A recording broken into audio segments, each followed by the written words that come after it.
Dengan diusungnya Sohibul Iman, apakah PKS akan benar-benar meninggalkan Anies Baswedan dalam Pilgub Jakarta?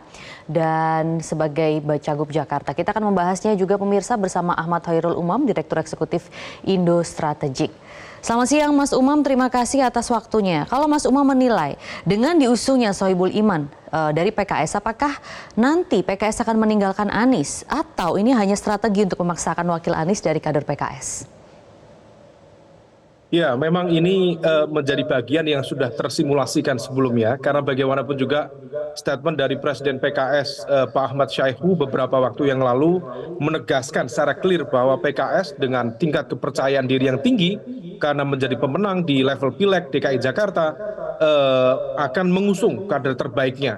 Dan hal ini terkonfirmasi bahwa PKS akhirnya mengusung mantan Presiden PKS Pak Sohibul Iman. Tetapi bukan berarti bahwa diusungnya Sohibul Iman menjadi calon gubernur kemudian akan menghentikan rencana atau bahkan kemungkinan terkait dengan kerjasama bersama Anies Baswedan. Karena bagaimanapun juga basis kekuatan PKS di DKI Jakarta yang terkonsolidasi, salah satunya adalah bagian dari kutel efek yang diberikan oleh Anies Baswedan sekaligus narasi perubahan yang kemarin digunakan dalam proses dinamika politik di 2024 yang lalu. Nah, oleh karena itu akan jauh lebih memungkinkan kalau misal kemudian Anies bersama PKS komposisinya barangkali tentu butuh negosiasi, butuh kompromi, dan salah satu yang paling memungkinkan adalah Anies Sohibul Iman.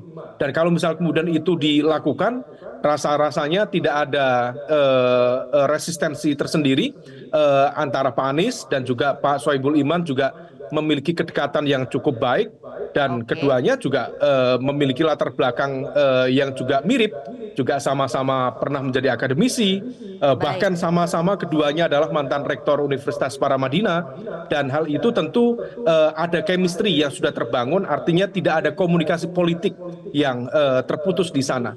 Yang kemudian perlu dihitung adalah Sohibul Iman ya Mas Umam. Mungkin itu kita boleh sampai di situ dulu ya. Kemungkinan Anies Sohibul Imam. Nah, oke, memang mungkin antara Anies dan juga PKS akan lancar-lancar saja. Tapi bagaimana dengan partai pengusung lain, Nasdem dan juga PKB? Nasdem kita tahu juga ada keinginan untuk mencalonkan sendiri kader-kadernya. Nah, bagaimana Mas Umam melihat hal ini? Ya, itu yang ingin saya jelaskan tadi. Lalu bagaimana kemudian komposisinya? Memang tidak semuanya bisa tertampung dengan baik. Oleh karena itu dibutuhkan kompromi dan negosiasi di antara seluruh kekuatan elemen.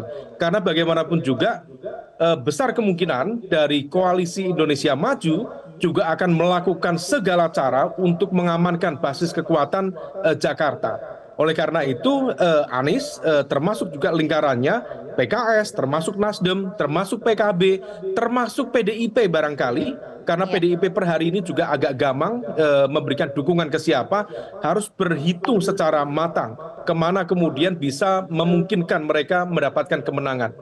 Kalau misal kemudian PKS mau menerima posisi sebagai wakil dari Anies Baswedan dengan komposisi Anies Sohibul Iman, maka di saat yang sama PKS juga harus ikut bertanggung jawab terhadap apa yang kemudian bisa dikompromikan, dinegosiasikan dengan partai-partai pengusung yang lain.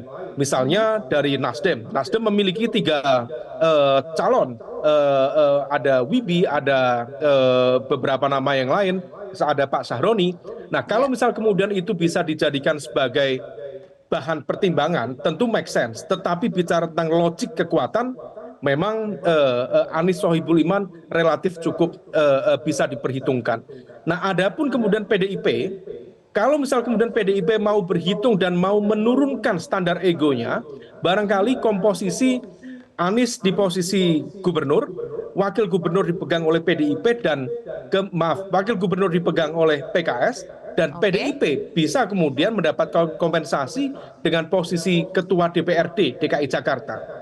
Barangkali itu bisa menjadi salah satu alternatif. Yang perlu dipikirkan, apakah kemudian Nasdem dan juga PKB mau menerima begitu saja, karena angka support suara yang dimiliki oleh PKB dengan 11 kursi, kemudian Nasdem juga cukup memadai di angka 8 sampai 10 kursi, tentu bukan angka kecil, tetapi betul-betul harus dipikirkan skema kompensasi dan negosiasinya seperti apa. Oke, kalau dari komposisi yang ini, kalau Mas Umam melihat kan semuanya ini tampak partai-partai sebenarnya berebut untuk menjadi cawagup Anies ya. Kalau kita lihat PKS sudah jelas, kemudian Nasdem juga sepertinya ada keinginan ke sana, PKB maupun juga PDIP begitu. Nah, ketika nanti harus ada yang tidak terpilih begitu ya, apakah mungkin ada poros baru Mas Umam di sini? Poros baru cukup memungkinkan untuk terjadi karena bagaimanapun juga sebaran perolehan suara di DKI Jakarta itu relatif cukup merata. Partai-partai yang mendapatkan angka sekitar 8%, itu ada sekitar 3 partai. Sementara kemudian yang cukup besar ada di angka 18, PKS sendiri, disusul PDIP 15, kemudian Golkar, Gerindra di angka 14, kemudian disusul partai-partai yang lain.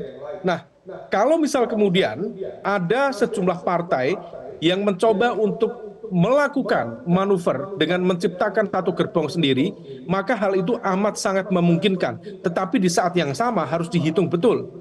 Penciptaan gerbong ketiga berpotensi kemudian berpengaruh terhadap konsolidasi kekuatan, baik di gerbong Koalisi Indonesia Maju, termasuk juga di gerbong Anies Baswedan dan lingkarannya.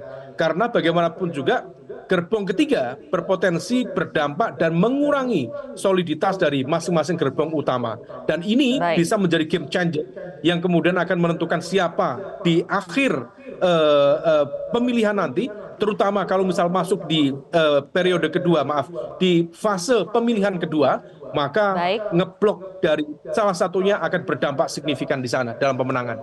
Baik, Mas Umam, terakhir singkat saja bagaimana juga dengan Koalisi Indonesia Maju yang nampaknya ini masih santer bicaranya akan mengusung Kaisang Pangarep putra Presiden Jokowi menjadi cawagup. Nah, jadi cagupnya ini siapa, Mas? Kalau Mas Umam melihat? Ya, memang kalau Kaisang diusung dalam level calon gubernur, rasa-rasanya agak terlalu vulgar dan too obvious. Meskipun syarat-syarat kemarin sudah dibuka oleh Mahkamah Agung. Tetapi kalau misal kemudian diletakkan di fase, di level calon gubernur, akan terjadi fase kontraproduktif dan akan menjadi sasaran tembak. Kaisang memiliki angka, PSI memiliki angka sekitar 7%. Itu bekal yang cukup baik untuk di-exercise. Tetapi itu hanya cukup pada level cawagup. Kalau misal kemudian dia akan diletakkan sebagai cawagup, besar kemungkinan maka akan dipasang nama yang cukup kuat. Cukup kuat dalam konteks ini yang memiliki kapasitas dan kemampuan dalam konteks elektoral yang bisa menandingi Anies, salah satunya adalah Ridwan Kamil. Diakui atau tidak, ada sejumlah faktor-faktor yang bisa dihitung di sana. Oke, jadi Ridwan Kamil, Kaisang juga ada kemungkinan di situ ya. Baik, terima kasih Ahmad Hoirul Umam, Direktur Eksekutif Indo Strategik atas waktunya di Metro Siang. Jelajahi cara baru mendapatkan informasi. Download Metro TV Extend sekarang.